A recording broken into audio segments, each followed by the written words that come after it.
So I think it's time to start. And thank you all for coming. It's a lovely day, and I hope we'll have a lovely interaction today to discuss about acute oncology in Greater Manchester. Just few housekeeping things. So we don't expect any alarm. So if anything happens, you get out of the doors. Obviously, you go down the way you came in, and hopefully everything will be fine. It's a very positive day, so I'm pretty sure it will be reflected everywhere. So there are toilets outside and downstairs. The main aim of this day obviously is not to only hear and listen to the excellent speakers that we have the privilege to be present today, but also to interact, and this is the main thing. There is a poster section, and I'm really pleased with the number of posters we have as acute oncology. I have to say it's much better than other boards, but don't say that everywhere. And then we'll have also a vote at the end about the best poster, and there will be a prize there. Please don't forget to register your car, not to have any issues afterwards. And then there is a event hashtag at Acute Oncology Academy if you want to post anything. So I don't want to delay Claire, who is the Manager Director for Greater Manchester, to introduce, and then we'll start the session. Thank you all for coming again. Good morning, everybody. Can you hear me okay at the back? Hi, everybody. I'm Claire O'Rourke. I'm the Managing Director of Greater Manchester Cancer. I know many of you in the room from my days at the Christie, and certainly from working at the Cancer Alliance. I have been in cancer services for most of my NHS career. And actually, many in the room, Jude and Richard and many people from the Christie know that I worked and managed acute oncology services at the Christie for a number of years with a lot of the team here. So I'm really thrilled to be here and working with you all on acute oncology pathways. So I think you all know how important acute oncology is. I think today's about making sure that everyone in the system knows how important acute oncology services are. When patients become unwell on treatment, when they need help, your services are pivotal to that. And so today's about how we share learning, how we share some of the expertise. But I was just saying to Costas and Jane before, it would be great if we could leave here today with a couple of 2 or 3 ideas that we can take back to the Cancer Alliance and to the system in Greater Manchester, that we could make some of the improvements that you all know need to happen in acute oncology services. I think there's a lot of really good work going on in pockets and about how we can pull things together. I was actually here 5 years ago, 5 years or so ago, at a lung cancer event. Neil Bayman was the pathway director for lung cancer, and the Cure programme, the smoking programme for Cure, was incepted here by having conversations with clinicians, nurses, AHPs, managers. We incepted ideas. So these meetings are great for you to have conversations with colleagues and meet with colleagues and have discussions. But if we could come back with a couple of ideas today about how we can make improvements to acute oncology services, that would be absolutely brilliant. And there's some phenomenal speakers. I know this is the first event in acute oncology, so absolutely well done to Costas and Jane. I know how hard it's been to get this meeting pulled together, and certainly Molly and all the team and from the education department helping it pull it together. There's been strikes, there's been train strikes, there's been cancelled. Good job it's not next week when the other strikes are on. So there's been a lot that have stepped in the way to try and make this happen. So it's really important that we're all together in the room today to try and make those conversations happen. As a pathway board, you know that you're cross-cutting, so there's lots of disease-specific pathway boards at GM Cancer, and you're cross-cutting. That often makes things difficult because you're covering a lot of bases. But there's an awful lot of things that we can look at around ambulatory care, how we can work with our emergency services in the A&E departments, NMAS. There's other big things that we can look at how we can manage some of our acute oncology services. But I think a lot of it is about how you're resourced, about the workforce, and how we're doing the best things for our patients going forward. So we've got a very exciting day, a long agenda of really good speakers. I can't believe you've managed to pull this together. So really, really thrilled. And just do I have a little script, which I don't normally have, but I've been good and listened to Jane and listened to the script. And I think I've said most of the things that are on my script today. So I want to talk about Greater Manchester Cancer. And many of you do know who Greater Manchester Cancer is. And I'm seeing that you've all got agendas that have Dave Shackley on. I'm not Dave Shackley, as you can probably tell. But Dave Shackley is the Medical Director of the Cancer Alliance. And whatever Dave says, I say. Whatever I say, Dave says. We work as a tag team running the Cancer Alliance. And Dave's been with us for years, as I have too. And from a Cancer Alliance perspective, I know there's an awful lot of pressure within our cancer systems at the moment. And on the news today, if you're all driving in, you've heard how many of our patients are waiting for cancer treatment to start. We know post-COVID that a lot of patients' health, a lot of our health deteriorated as a result of the consequences of the COVID pandemic. But a lot of our patients' health deteriorated and how they come in to access our services. So there's an awful lot to be done to help get patients seen and diagnosed earlier in our system. And we're in Hale today, a very nice part of the country. If you get diagnosed with cancer over here in Hale, you can go to the Christie, you can get the best trials and best treatments. But if you live in Wigan or Oldham or some of our marginalised communities, you won't get the best treatment and best access to care. So we still have inequity of access across our system. So as a Cancer Alliance, my goal, my why I get out of bed in the morning and why we want to do what we do as a Cancer Alliance is to make sure that we're targeting the treatment and care to the greatest need, to the communities that need the care and cancer treatment access early, because we know, and we've learned from programmes of work such as the Targeted Lung Health Check programme, that if you target therapies and target care and treatment in the areas of greatest need, you're going to get the greatest benefit for patients and improving outcomes. So that kind of approach is really critical. So I know there's a lot of pressure within our cancer systems at the moment, which is causing concern around workforce, around funding and how we sustain our services. But also we know there's some real positives, and I think that's what I want to focus on in the next few minutes, talking about the Cancer Alliance.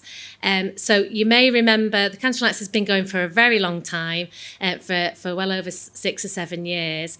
And when we started back as a Cancer Alliance, we're here to represent the cancer system, you guys, all our providers, GPs, practices, primary care, people across the whole cancer system. And when we started back in 2016-17, when I first come to the Cancer Alliance, we didn't get a lot of money for cancer. So you remember we were devolved as a healthcare system, which we all thought we were special in Manchester. And we were, because Manchester's great. But cancer got 1% of the £400 million funding. So we got £10 million over 3 years as a Cancer Alliance, and our equivalents across the border in Cheshire and Mersey and Langston Cumbria got well over 40 million. So we were already starting off on a financial deficit, which was difficult, and we had to make some difficult decisions around how we get our money and funding and support. But we did achieve a lot in those first few years as a Cancer Alliance. Things like the inception of the Targeted Lung Health Checks programme, things like Prehab for Cancer, the Cure programme, as I've alluded to, and lots of pathway redesign on very little money, actually.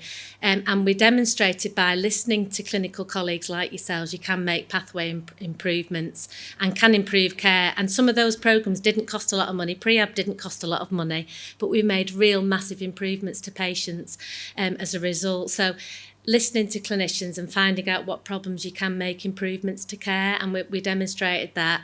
I was given a challenge when I first come to the Cancer Alliance to get more money for us. And one thing I like to do in my previous job as a used car salesperson in a previous life, I like to sell and buy. And I worked very hard with Dave and actually Roger from the Christie and many people across the system to get us more money. We fought for 3 years. And in 2021, we were viewed as a Cancer Alliance like all the other 19 Cancer Alliances across the UK. So we got the funding that we deserve. So we now get £13 million worth of funding a year. How different is that to 10 for 3 years? So just this year and over the next few years, that's the equivalent of the funding that we've got as a Cancer Alliance. And you're thinking, what are they doing with that money? Because that's a lot of money. Well, we've already earmarked what a lot of the money is going to be spent on, but this is why I'm talking about money today. And a lot of people don't like to talk about money, but I do. Money's key. Money's key to get things incepted. Money's key to look at how we work at things across the system. And our £13 million has been focused on early diagnosis. I hope you would all realise that we need to put more money into early diagnosis, into primary care and into our communities. That's really, really important. But we're also focusing on secondary care and our performance, how patients get seen and diagnosed through the system, but also focusing on pieces of work like Richard's work in supportive care, supporting palliative and end-of-life care patients, but also patients who are living with cancer. And they are in their thousands, those patients who are living with cancer. So a big piece of work around personalised care and how we support patients once diagnosed. So that's a big area of focus. However, with my team, we've said, right, we've got money this year, but we still need to reserve funding for innovation. And that's where meetings like today are important, because we want to listen to you guys around what is innovative, what can be done to improve services, and not in your provider as a system. So I represent cancer for the whole of Greater Manchester, and the absolute brilliant thing that's happened with all the changes with the ICB, so that's the Integrated Care System in Greater Manchester at the minute, is they've brought the system boards together. And what does that mean? So cancer's one system board, the others are mental health, emergency care, diagnostics, elective care and sustainable services, things like dermatology and children's services. Now, what has that got to do with cancer? All of them impact on cancer services, particularly mental health, particularly for you guys A&E, and particularly our community services. And elective is really important because those patients who are waiting deteriorate, and there's thousands of patients waiting on non-cancer pathways who then have to get referred in on cancer pathways because there's no other way for them to come in. So by those 6 boards uniting, it's only really happened over the last 3 months, we can really go at pace around how we do things across the system. And that's why I'm connected now with ED colleagues and people who work in MWAS. So it's really important that that cancer voice is there, and that's why it's so important for acute oncology services. So I know there's a lot of pressure within the system. I know there's huge inequalities across the system where you live still dictates what treatment you get, but there is a lot of drive and energy and hope to do things once as a system. That's what the Cancer Alliance's role and responsibility is, to represent you. We also have a significant body of patients now called we're a user involvement programme. It's now the Cancer Voice of Cancer Community. So we're looking at our patients who've had cancer and are going through the system, and they're supporting a lot of the work that we do. And they do put a mirror up to us, as all your patients will do, around what's wrong with our cancer services at the moment. And I've got a responsibility with the Cancer Alliance to right that wrong and try and help some of the problems. And I know you might be sat there, some of you, with a cynical thought in your head thinking it's all well and good, Claire, you've got your bit of money and it's all nice and you can drive off to your offices at the Christie and crack on with what you're doing, but we want to listen to you, because that's all the good things we've done as a Cancer Alliance are as a result of conversations in rooms like this. And we don't just want to listen to chief execs and really high-powered people within the system. You know, the ward clerks on the wards, the aseptic pharmacists, you guys, the nurses on the wards are the people that can help us solve some of our much wider problems. And I think that's where acute oncology is so important, and because you go across all of the cancer system, and every cancer patient will face an acute oncology issue, emergency, no matter what kind of prognosis and disease they've got. So we've got a responsibility to make sure that your board and what you are doing have greater visibility as a Cancer Alliance as well. And finally, we have a cancer conference, a Greater Manchester Cancer Conference, which I know a lot of you come to, and we do it every year. It is, poor Molly, we get different aged it's such a big event to organise, like the bridezilla of all weddings to organise. We're doing one in May next year. I'd like to see a piece around acute oncology, a section on it, a part of the day. It's over 2 days. We've not nailed the date as yet, have we, Molly? She'll kill me for saying it. I won't be able to say the date yet, but it's in May. So we've got a long time to think about how you guys can have an active involvement in that conference. And it's a great way to showcase what we're doing.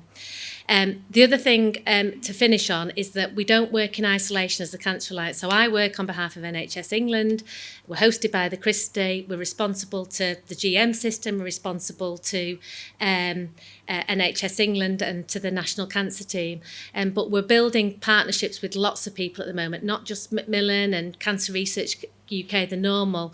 We're partnering with Pharma, which is very exciting. I could never talk to Pharma before because, as you know, we've got guidance and they're selling products and all the rest of it. Pharma have now got abilities to work with the NHS. Whatever good this government has done, they've allowed Pharma to work with the NHS. So we're having a lot of meetings with the Novartises and the AstraZenecas, and actually we had a meeting with at Moderna, who made one of the COVID vaccines, who are now coming to the UK, and they want to partner and have GM as a big partner, an industrial partner. That comes with money, support for workforce, and looking at how we can do innovative work, whether it's on vaccines, whether it's on clinical trials. And I spoke about how many patients don't get access to clinical trials at this meeting. So there's a lot of partnership and collaboration that you as a group of clinical colleagues can help support. So I think there's a lot of hope on the horizon despite all the madness that you're going through. And I want to thank everybody for coming today and hopefully contributing to what's going to be a very exciting day. Thank you. I don't know if anybody's got any questions or... we're going to plough on. Super duper. Right, okie dokie. So, are we on time? What are we doing for time? Good. So, let me get my agenda. Sorry.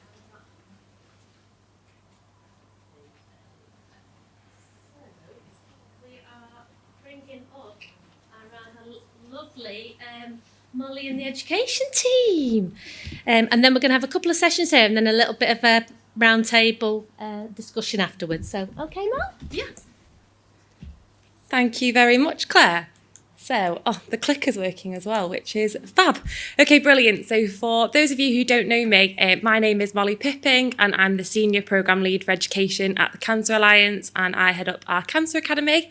And as Claire and Costas have both said, it's great to see so many of you here today at the official launch, I suppose, of the Acute Oncology Academy, and thrilled to see it live in action. So today I'm here with my colleague Gina, who's coordinated all of this as well with the Pathway Board, so big up to Gina.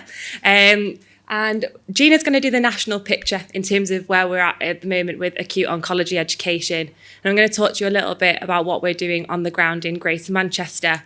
But in order to do that, I just need to tell you a little bit of a whistle-stop tour into the Cancer Academy. So our vision is to support the development of a sustainable lifelong learning model for the workforce, and that's across all care settings to really make sure that we're meeting the current and future needs of our population. So this is all about making sure that our workforce is equipped with the skills and the tools necessary to deliver that best patient care. It talks to the NHS people plan and the long-term plan ambitions for cancer services.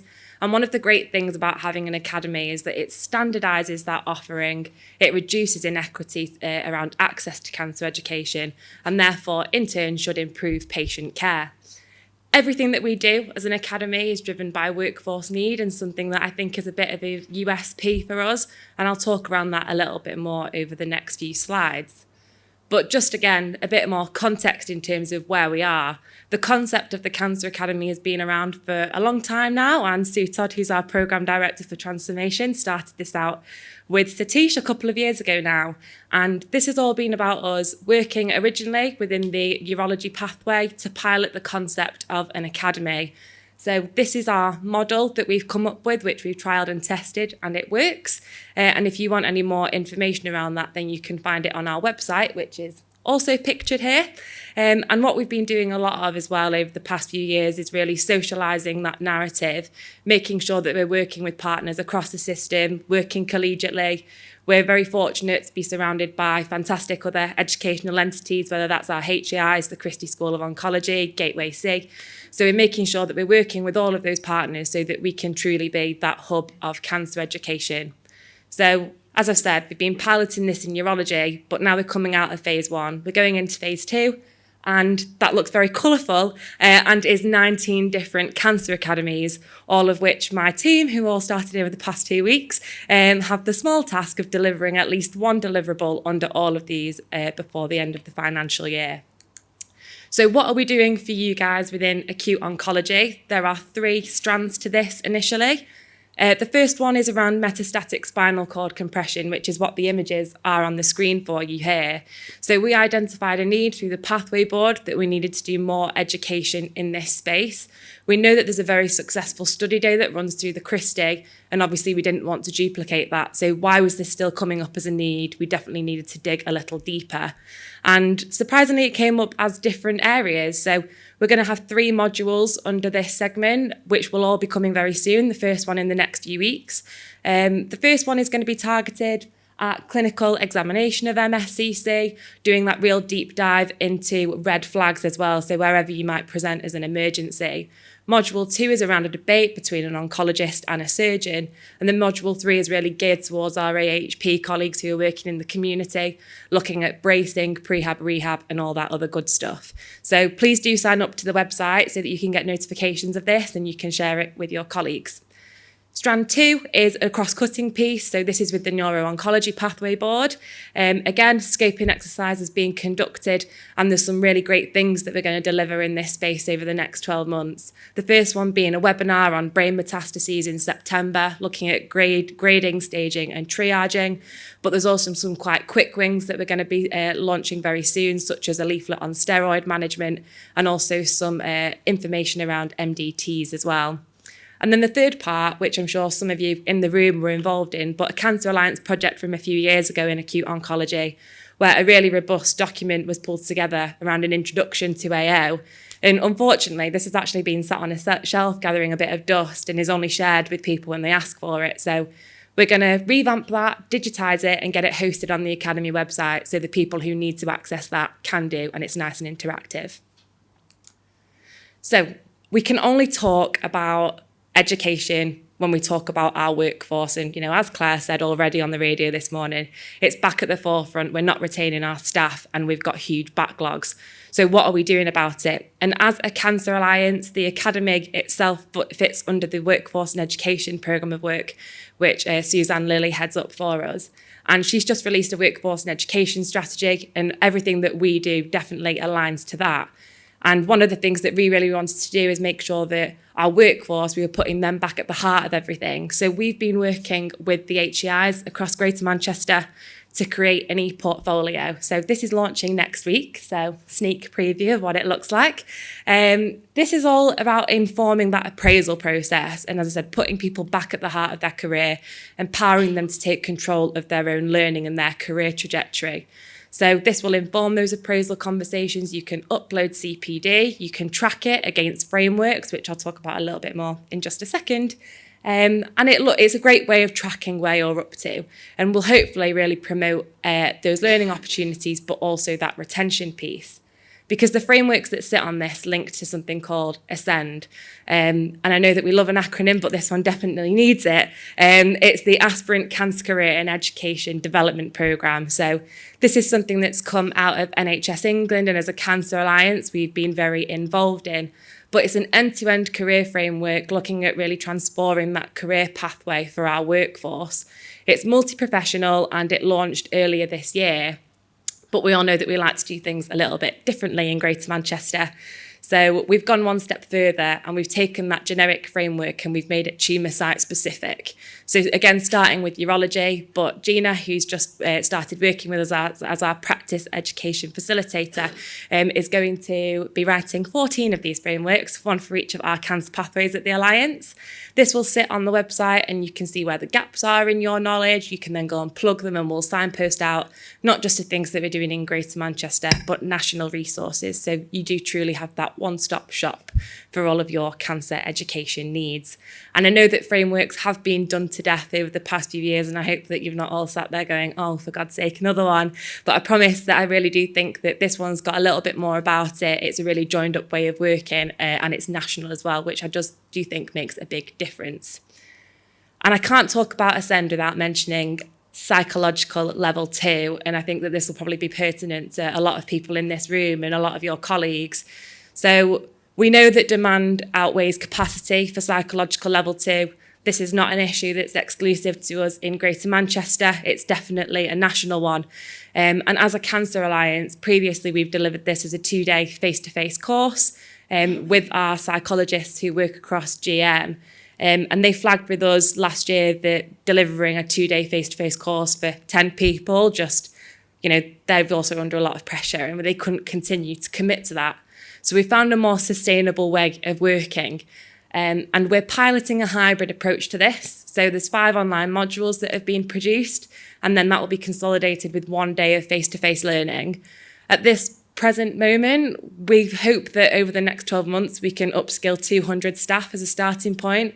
But that Ascend framework has changed the requirements, and it's no longer just for clinical nurse specialists. AHPs working at a specialist level now also require this. So we know that we've got a long way to go beyond this, because we know that we need to do a lot more around psychological supervision and that clinical supervision piece, but it doesn't negate the need for the training. So we are doing that behind the scenes, but there are still spaces available on Psych Level 2. So if anyone in this room needs it or any of your colleagues do, then please do visit the Cancer Academy website and have a look at that, where you can also see all of the other really exciting stuff that we've got on offer over the next 12 months. But on that note, I will pass over to Gina.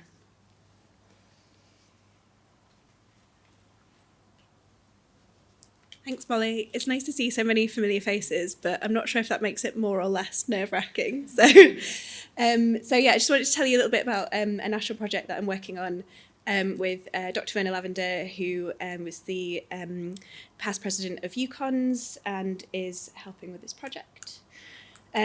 So we initially had first phase of this.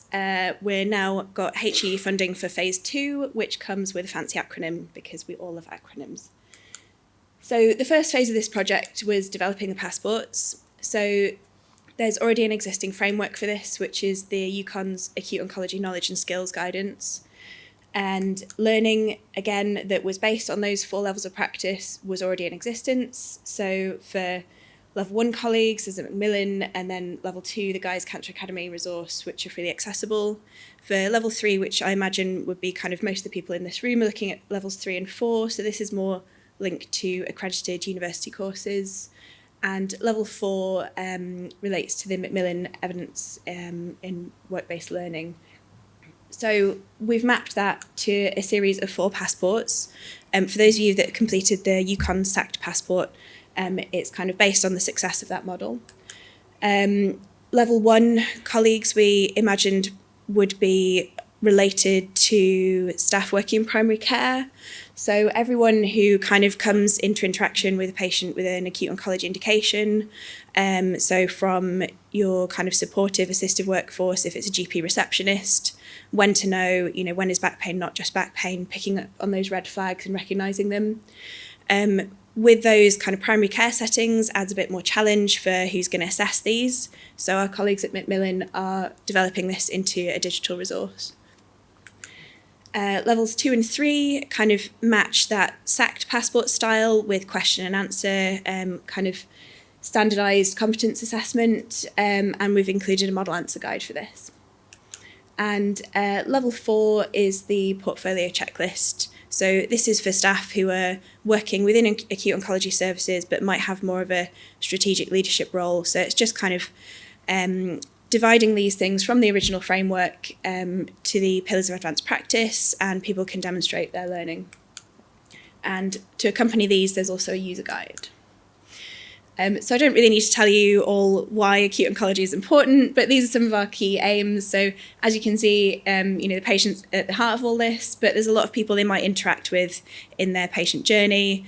And we're hoping that the passports and standardising everyone's educational competencies might go some way towards improving patient safety with this red flag recognition. We're also mapping these passports to the Ascend framework that Molly mentioned previously. This is just a preview of what the user guide looks like. And for our pilot site recruitment, so it's a 4-nation pilot, and we're doing this project in collaboration with UConns and UK AOS.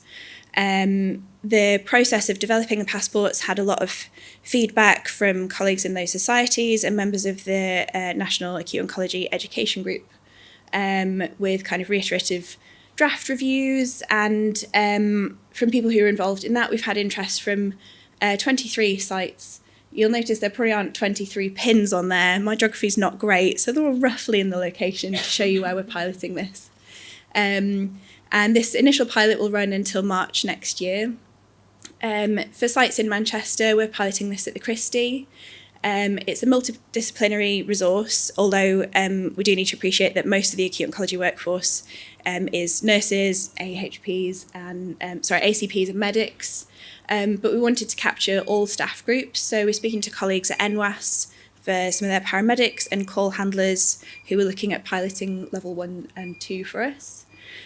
With the Macmillan digital resource, we are going to roll this out to cohorts of pre-registration nursing students, and that's also at Manchester at the university, and this will also be at Edinburgh and UWE Bristol. For level 3 and how we can embed that in practice, there's a number of postgrad acute oncology courses that run across the UK. Guy's Cancer Academy run their course with KCL, and we're going to embed the level 3 passport for learners to complete as they do that module. And we're also looking at exploring this with the Manchester course when this next runs next year, but unfortunately that's outside. We've got quite a tight time frame for this pilot. So what data are we looking to collect for this? So there's 3 key work streams for this pilot. So the first one, we want to just kind of evaluate the passports. We're really keen that, there's been a lot of involvement from people across the UK in developing these, and we're really keen that they don't just sit on the shelf after we've created them. So we want to evaluate the passports and their impact on learners. We'll take on any feedback, whether there's topics that weren't covered or topics that maybe need less focus, any kind of feedback on question wording, kind of learning styles, and then we can make those amendments for version 2, make sure things are fit for practice. We're also going to kind of measure the impact on learners' education and kind of mapping that against the UConn's knowledge and skills guidance to see if hopefully there should be an improvement after completing the passport. So that's at all 23 sites and the Macmillan digital pilot. So 4 to 6 of the sites. So at the moment we're looking at collecting this at the Christie, Guy's and St Thomas's, the Beatson, which is the cancer centre in Glasgow, and at Velindre in Cardiff. And we're also looking at some sites in Northern Ireland, which is the Northern Healthcare Trust, which is a group of 5 hospitals based near Antrim. So this part of the pilot is going through ethical approval. So we're submitting the IRAS form at the moment, and we're looking to retrospectively collect some data on clinical outcomes. So it's quite tricky to link some of the AO outcomes specifically to education, because a lot of it is to do with the service and the bigger picture. But we're looking at elements of the NICE guidance for MSCC and sepsis and those kind of key targets. So it's data that sites are collecting routinely anyway, to see if there's any improvements there. And we'll be getting that collected in hindsight. And towards the end of the pilot, we're going to do some evaluation workshops. So we just really want to kind of include, so we've got PPI representation, this is going to be clinical staff, managers, educators and commissioners, and we want to kind of, after data analysis, discuss these findings with them and do a bit of a sort of thematic analysis of that discussion and making sure that it resonates with their experience and how we can embed these in practice. There's a little QR code there, and it's on some leaflets as well.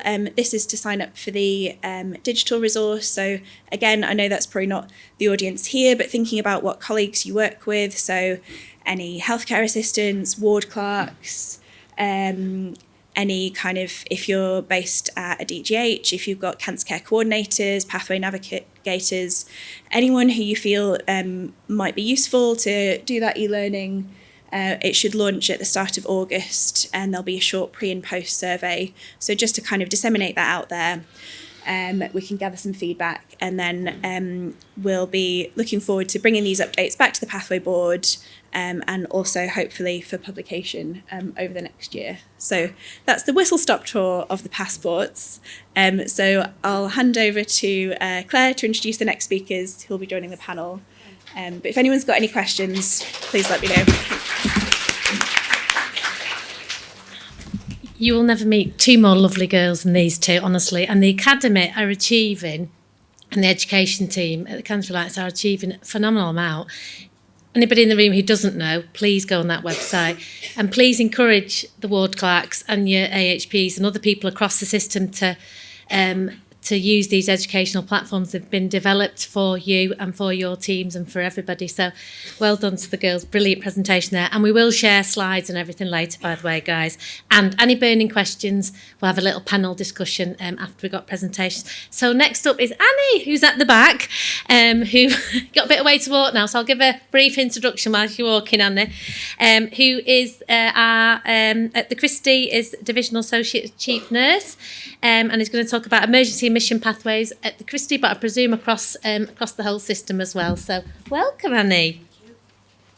It's nice to see so many of our team. So I feel a bit of an imposter because my background's not nurse. I am a nurse, obviously, but it's not oncology.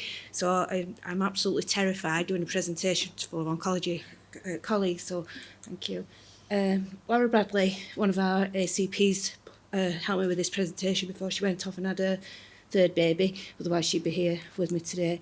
So just a bit of background, what I'm teaching you really, what is acute ambulatory care, which you all know, so I'll skip through that because I've got quite a number of slides.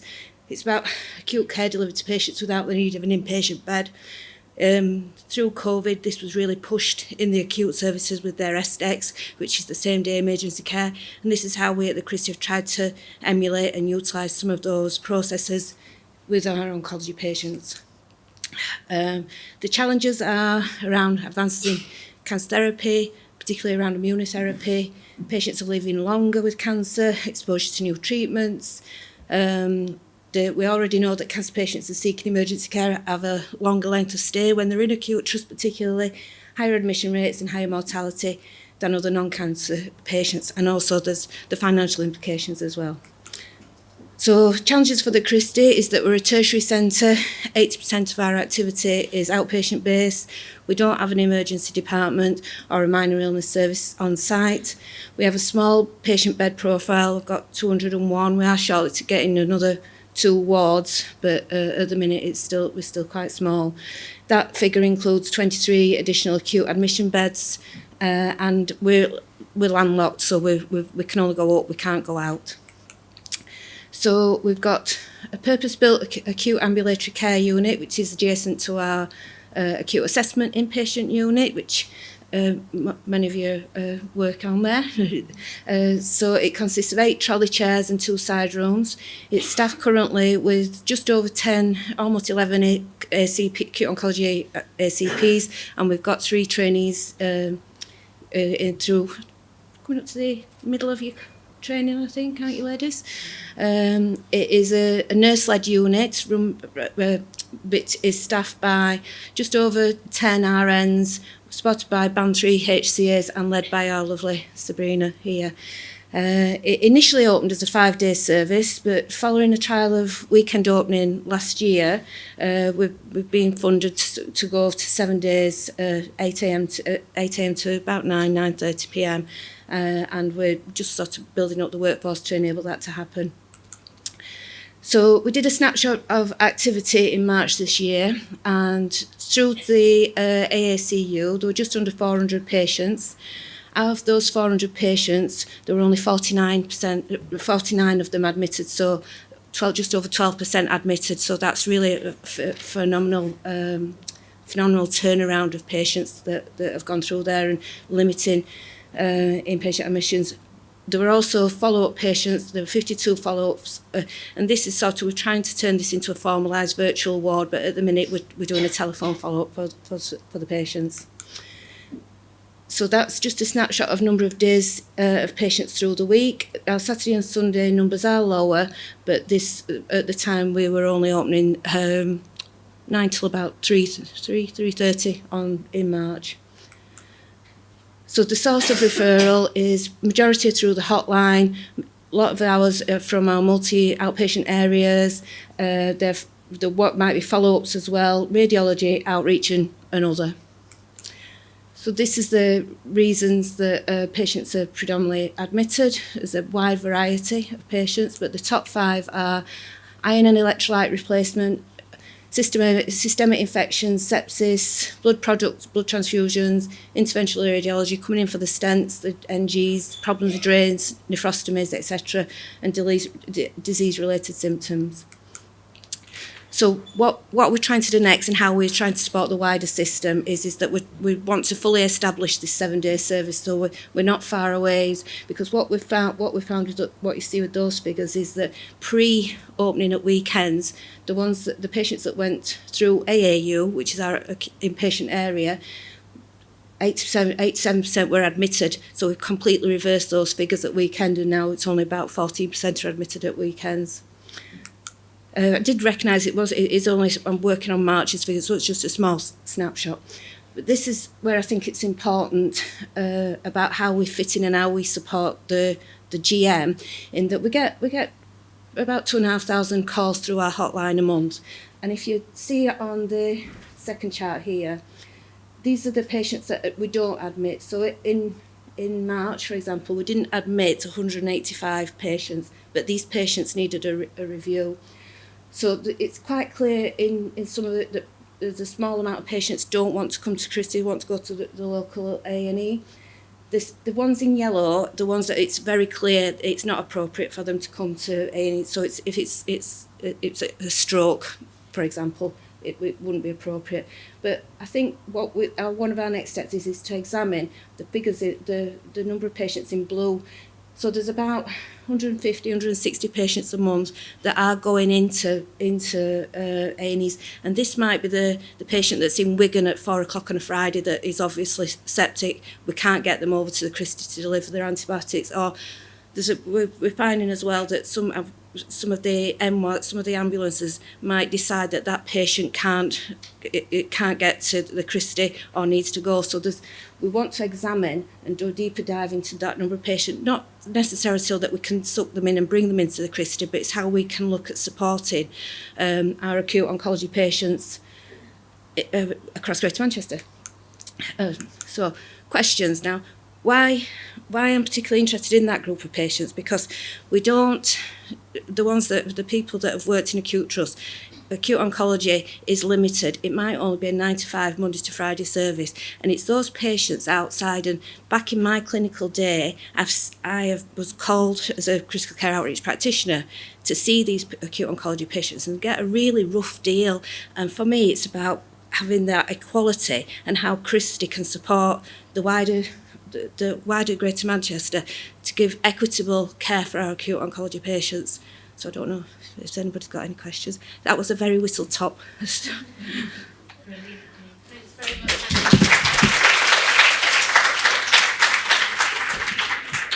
I'd have snapped my hand off to have that when I my old days at the Christie, having something like that in our services. So great work, team, to have got that service up and running, and it'd be great if we could do more of it, because that's what our patients need. And certainly from COVID, we learned a lot about how we can manage patients differently, can't we? So thanks for that, Annie. Really appreciate that. So next we've got Costas. Is that right? Costas, our great Costas coming up, just talking about the future. Wowzers. Thank you. Right. So I'll try to make it, if I can, somehow interactive, but it's a type of discussion we'll wait to hear now. So I'm gonna speak about the future, but the future is always, this type of talks, it's a bit always tricky, because you can say about future, but then what is real to achieve, and then what is daydreaming. And this is not my photo, believe it or not. But when I was a young child, I'm a kid, so I was always wanted to be a doctor, so I was daydreaming a lot about that. I didn't daydream too much to be an oncologist at Christie because I didn't know about that at that time, but more or less my dreams have been fulfilled. But there is always a thin line between reality and what we can really achieve. And obviously, we have a great network, as we all know, and we work in here, and the passion we have to provide the best care to our patients. To get, let's say, the ideal situation would be to get a cancer center like Memorial, I don't say Christie's, that's a conflict of interest here, to be built in every single site. Is this reality? No, this is daydreaming, obviously. Or I'm going to put actually teams, sorry Tim, I didn't ask you, so I put Dr. House there, that have doctors like him everywhere. Again, this is not a reality, but what we have as a reality is that we can move together things to the next level, and I believe that we can do it together because we are all passionate about providing the best care to our patients, and that's why we're here today. This is fairly well demonstrated now, and I'm really pleased to see all this kind of attendance. But we cannot forget what are the basics where we need to go. So we, as I've said, the passion is to try to get equal care to everybody on a timely manner, and also to include different stakeholders. We don't work alone, right? It is a cross-cutting group, so we need to collaborate effectively with our colleagues. It is medical oncology, surgeons. If it is from any kind of level, we need to interact and promote things together. Educational is a really important part of our heart, because you heard about Molly speak and Gina's achievements in national level. But as oncology teams, we have to promote education in both local and more regional level. And also the funding is always an issue that doesn't go to the board itself, but it's also a concern, because when we need to expand the services, that's where they will ask us, well, you get the money. You don't have any money, right? So I give you £10, you don't get anything. So the model that we want to obviously achieve is to provide the best care to our patients, which is the center of all the services. But there are many challenges. The challenges have been there throughout the establishment of the acute oncology. Initially, the acute oncology was not really understood. What does it mean, acute oncology? And this is more prevalent and visible in the services that we work. A lot of our colleagues, even managers, that don't understand about acute oncology, and this is something that has improved in time. Certainly, I can witness that, and I hope this is visible for all of you.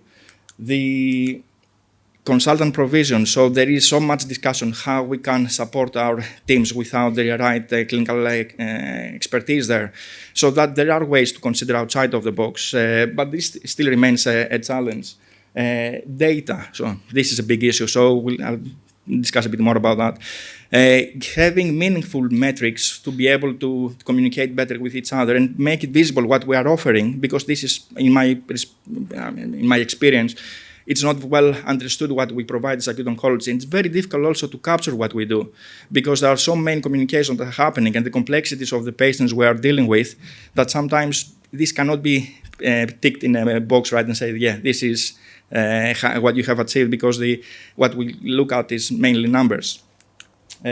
So the time pressures that we all face, and this I cannot foresee that we'll get any better in the near future. And the changing environment. We've been through a really hard professional and personal time through COVID. We are hopefully out of that, but challenges will carry on, right? So we have workforce gaps, which I'm afraid will not be addressed very quickly. So we need to start considering things quite differently. This is the model that we use in Greater Manchester for the last few years. This is quite effective model, starting from the centralized part, which in our region is Christie's, an excellent center, which provides a lot of support to individual teams, patients, and then this kind of knowledge is transferred to the individual groups. Ambulatory care, you heard about the ambulatory care from Annie's talk. So this is a huge achievement, and I'm pretty sure this will expand further. I can foresee that might be a level of saturation at some point, and this is when we start thinking how we can collaborate effectively between different services. And then we go to the local level, which with the emergency care, with the colleagues who work there, it's a much more difficult environment since COVID, so we need to support them, to support us, to support our patients. So this is a teamwork. So what we have been doing traditionally through acute oncology board is to have these meetings, which I'm pleased to say that they are very well attended nowadays, to interact, form subgroups, not just for the sake of it, because we need to create tasks that will provide meaningful outcomes. And this is what we want you to be participating on. And that's why Jane keeps on sending you emails. So it's not to remind that we are here. It's mainly to say that, yeah, we want you in this kind of changing landscape. We want you to be part of this kind of transformation. The strongest part that we can achieve from this meeting today is to share and learn. I would encourage everybody to go through the posters and interact, because there are so many nice practices happening around. I have Claire in front of me. So they are doing such an excellent job in Bolton with the low suspicions MSCC. This is not shared between other teams. Why don't we learn from Claire or other teams, or Wigan, who try to expand more on SDEC and try to see how they do it and then transfer it to other sites. So there is a huge scope there. This is more to remind or to let you know how this system works. So health systems, and this is from WHO, the health systems are built on different blocks. The service delivery, workforce, information, medical products and technologies, financing and leadership. So these blocks interact with each other, and to get the best outcome, we need to strengthen the system. Acute oncology is a really good example of health system strengthening. If we get that in mind at the, I would say, regional or national level, I'm pretty sure that this can produce a lot of achievements, and we can be the paradigm for not only the country, but globally, because we have a really strong network that we can work on. So the previous slide, it can be transformed easily to how we work in different territories and how they interact with each other. I mean, this list is just some thoughts. It's much more than that. So we work in a service level or at the trust level, but we are in direct link with local services, regional, which is more or less somehow this is represented in here, but in national also level. So we, at the service level, in trust level, we need to interact with our colleagues to educate them and to be educated by them, right? So it's a two-way process to work within the cancer board. The metrics that they see is also mainly the how many patients meet the cancer targets. This is not reflecting anything about acute oncology. So we have to try to promote that kind of culture to say that acute oncology should be part of the cancer boards. Otherwise, it will not be visible, right? BI teams, this BI is business intelligence, it goes everywhere, right? It's not only local, it's regional and national. Primary care, we need to reach out to them. We are trying to establish this kind of collaboration, mainly through education, but also we need to understand what they need from us. And having digital health nowadays, which is really a powerful tool, why don't we utilize that more at the regional level? Because I know they use it for medical patients. Why don't we try to integrate acute oncology in that kind of systems that do exist? And also cannot ignore the change of the landscape with rapid diagnostic clinics. It has, in my experience, I'm happy to be challenged. It hasn't affected acute oncology that much, but I'm happy to come if one of the members from the RDCs come and discuss with me cases. So I found it really interactive and see how we could potentially influence that process, but not being overwhelmed by the process, right? Because this is outside of our remit. In the regional level, you heard a lot of things from Claire, Molly, and Gina, where there is an excellent work that needs to be more visible. There are resources out there that we need to try to tap on and expand and get the benefit from that, right? The pathway boards are really important, so that's why we want everybody who is invited to participate, or at least to have a deputy there, because it's not one-man show here, and this is obviously this. I'm here today, and somebody else will follow me, and that's how it goes. But we need to have a succession plan and the plan and the vision for the next, I would say, 5 years at least.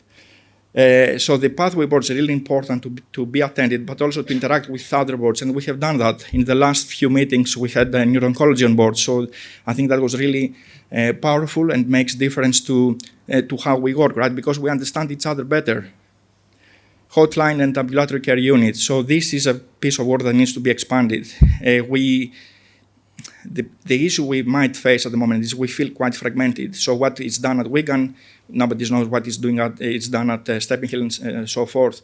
And similarly, the cancer center, which we are, let's say, the satellites in a sense, needs to be better linked to hotline the ambulatory care. So this is a piece of work that hopefully will be expanding in the next few years.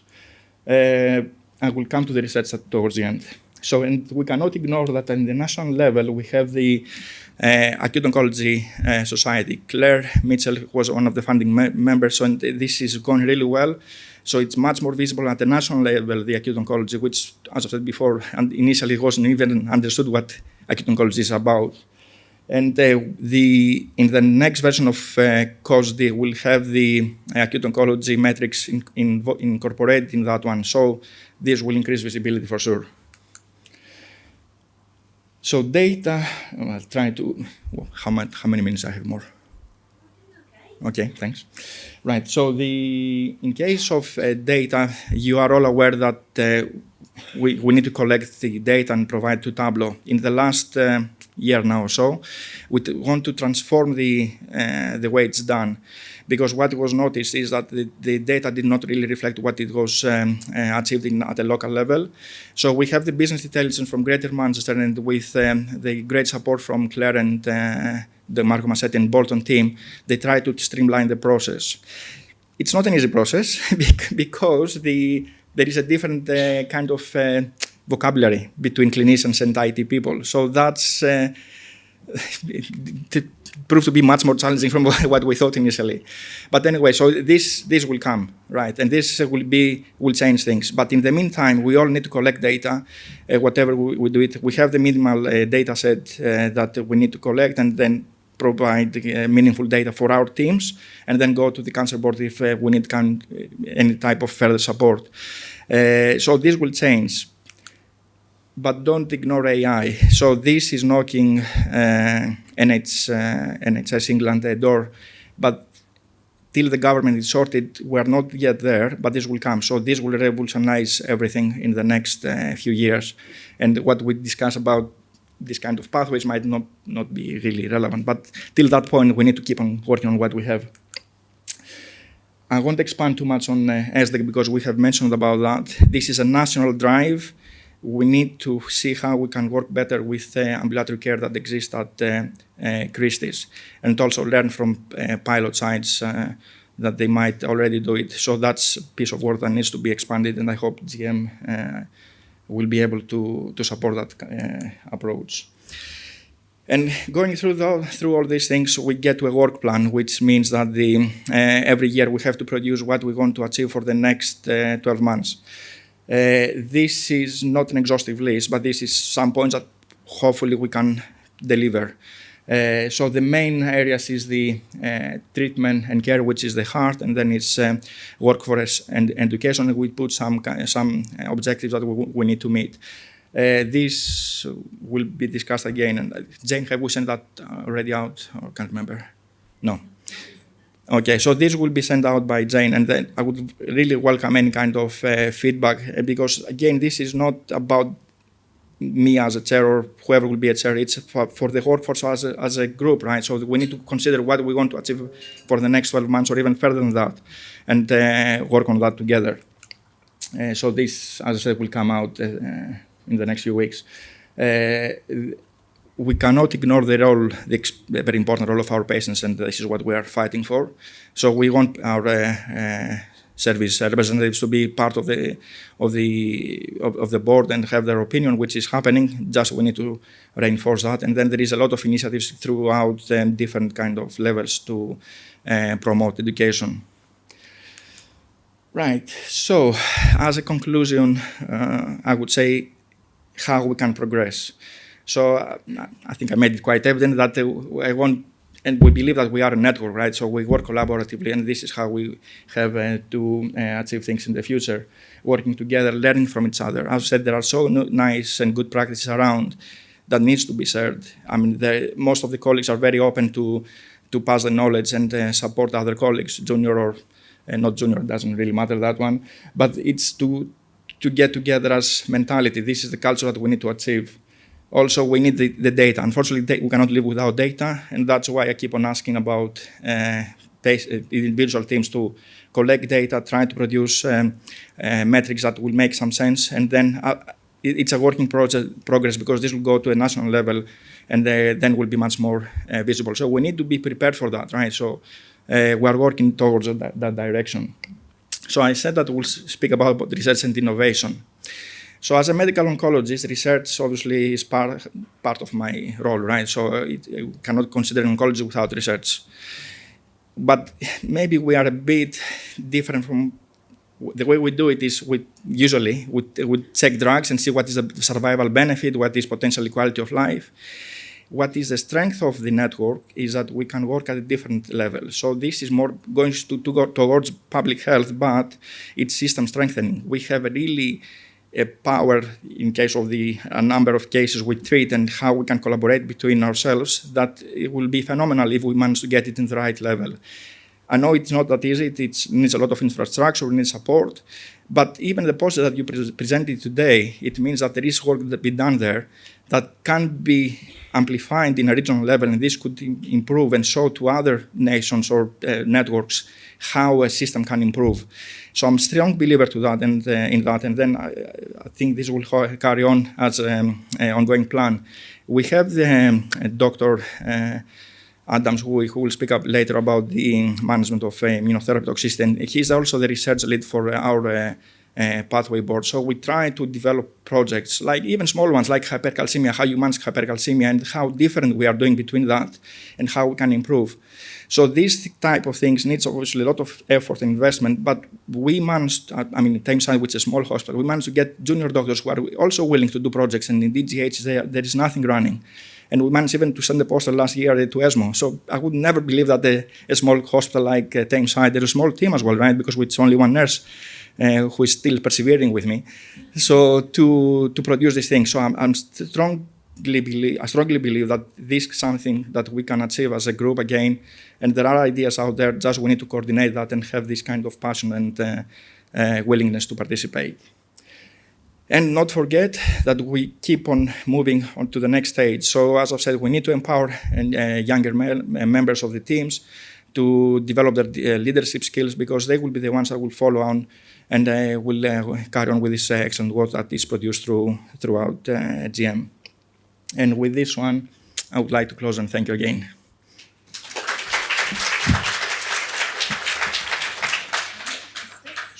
So we've got a panel discussion just for 10 minutes now, so your coffee is tantalisingly close. So we're going to have about 10 minutes with Yvonne, with Claire, Costas and myself, and also Annie's going to join us, just to look at what are the current problems and issues. Please use this as a forum now. We're going to have a mic, a roving mic, and then we'll share a mic between us on the panel here. Are we okay to come and sit at the front up here? Is that okay? So 10 minutes on this, and then we're going to have a brief coffee break and back for about 1:45, but I'll come on to that in a bit anyway. Super. So I guess all of you, what your opinion is. So we talk a lot about data, and it's really hard to collect data, and I hate collecting data, but it is a really good tool. But one of the things is that we collect all our data, obviously, in individual trusts, but it's not very well linked up. So one example would be, obviously patients may be seen in one hospital and then 2 days later get readmitted to another hospital. We don't capture that at all at the moment. So how, I don't know what your thoughts are, but is there a way that maybe we can link up our data better, or is that something that GM perhaps can support us in doing?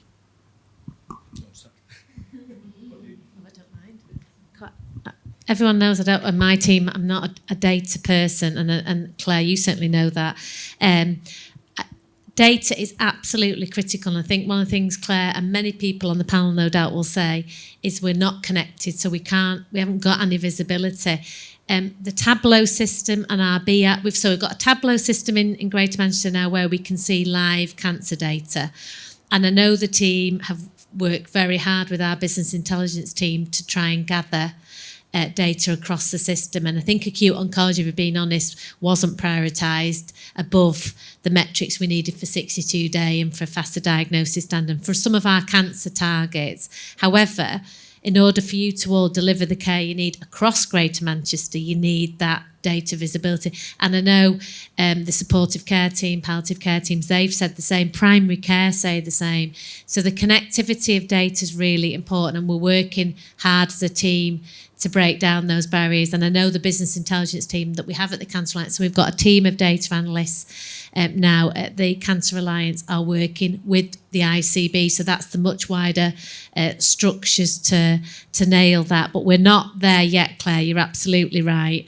And it is a massive disabler, because if you need the data to say where the problems are and where the errors are occurring, and also you, as patients, how many times do patients tell you they have to tell their story 5, 10, 15 times when they get admitted, and that's horrible when you're feeling unwell and you don't want to be in ED, or you don't want to be at the Christie in a bed over the weekend and you're having to repeat your story. That is that transfer of information from the patient just as much. So we are working on it, and I'll ask Sue, Todd and others for us to get this put on our agenda for the senior team, because I think we talk about a lot of other data for a lot of other programmes of work. We've got a load of really good data for early diagnosis, really good data for our cancer performance and some of our other pathways, but clearly it's lacking in this area.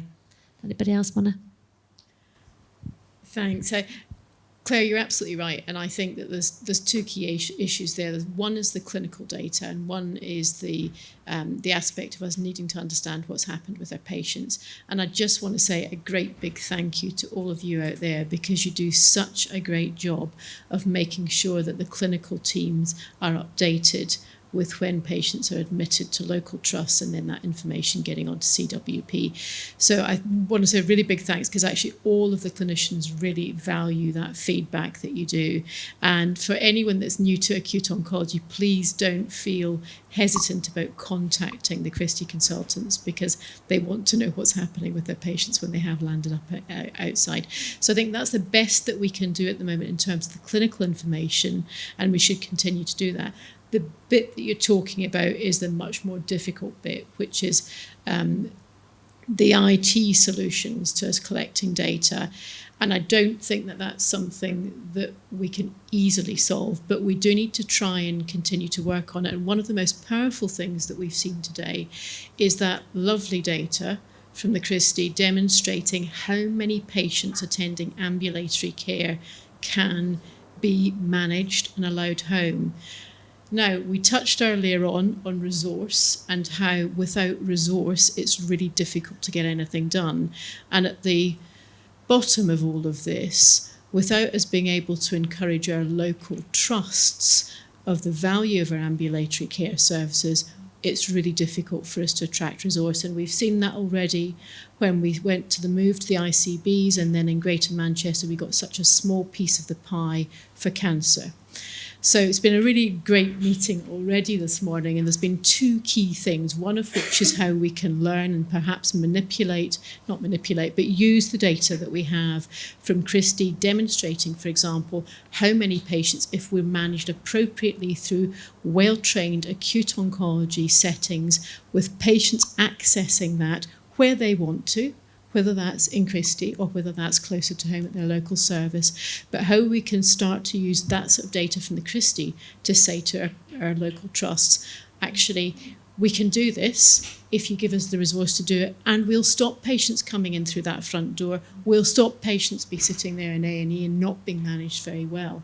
I've gone off on a track. We were talking about data, but I guess the link to it was using the data that we have, so the data that we have existing already, thinking about how we can use that to demonstrate what a difference we can make at our local service, and translating that for our local services into numbers where we can demonstrate actually the value of that service and why we need some additional resource to be able to deliver, for example, ambulatory care in that setting. Yeah, thanks. Excellent comments and very good question, Claire. I totally agree with what you suggested, Claire. It's really hard. But what we are opening now is a bit about the communication. And this is also a big issue, how we communicate from the hotline as well to the EDs or local trusts. And this is a piece of work that needs to be improved. And also the work that we did at Tameside, so that from the hotline, which obviously is patients who are more unwell and need to go to ED, only half of them will be admitted. So there is a scope of work there. But this would need, as you said, for the local teams to understand how they should support it to reduce admissions. And also from acute oncology, we might need to be more visible, right, to those cases. And then the issue goes how we can be resourced to provide this kind of service, because we are not ready for that. So it's a domino effect, I would say, right, how we move on things. But all the points made so far, I would say it's great, yeah. So just coming back to Yvonne's comments and Costa's comments there and what Claire said, I've talked at the start about what do we take away, what's the 3 things we take away. We could commit in the room if everybody's in agreement. If this ambulatory model of care and the data that we've had from the Christie, from Annie, if that demonstrates its value and worth, and then we can, the Cancer Alliance, work on behalf of everybody in the room to look at what that would look like in other trusts, and if it's not there, how can we make it work and what's the cost?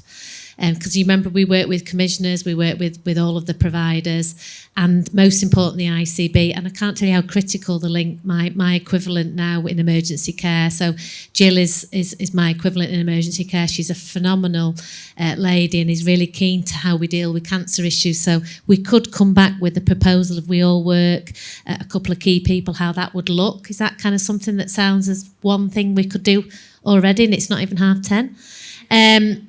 Does that sound okay to everybody? A bit of an idea? Super. The data issue is an IT, God help us to try and fix IT. And the use of AI sounds very forward-thinking, but, not so long ago, none of us had mobile phones and talked to each other. And so there is hope for us to do things collectively. I wonder if we could have one more question, and then I'll get stared at by Jane and need to move on. So there's a mic just behind you there. Hi, I'm from Macclesfield, and with regards to SDEC provision, I'm sure you're aware that every trust has different provision.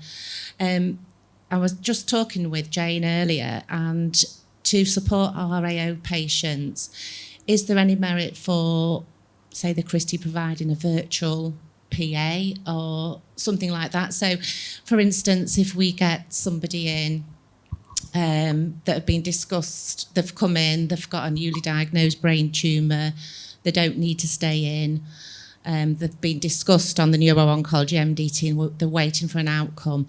And for instance, some of these patients, when they are referred on the neuro-oncology, to the neurosurgeon on patient pass, they haven't started steroids, they're probably a performance status of 3, they're probably confused. But, if we see them on the wards, and sometimes there's no need to keep them on the wards. A few days later, they've had a good response to steroids, and then could we send those patients home, bring them back in, and have a discussion with a consultant, instead of them going home, ringing us. We still haven't had any phone call from Salford. What's the case now? I'm just wondering how you could support.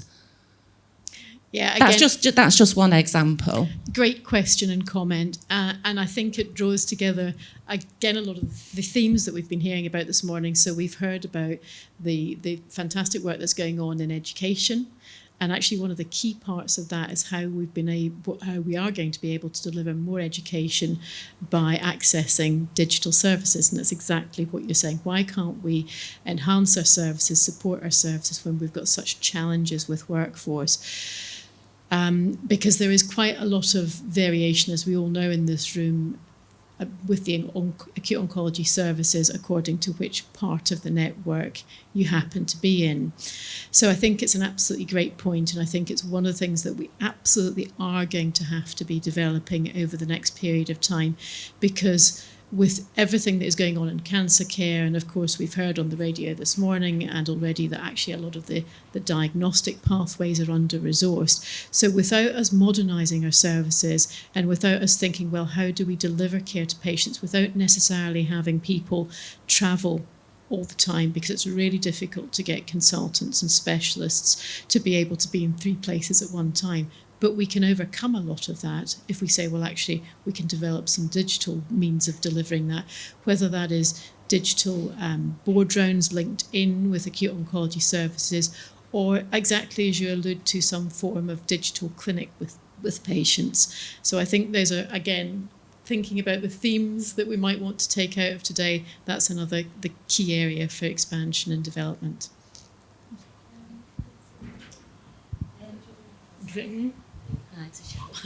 Following on from that, I think a lot of the times we can get the patients out very quickly. We tend to at Bolton use kind of a virtual ward. We have a board that we keep our patients. So we're to and fro with them at home, making sure that they're okay, making sure that they're reducing their dexamethasone, that they're having a blood glucose check.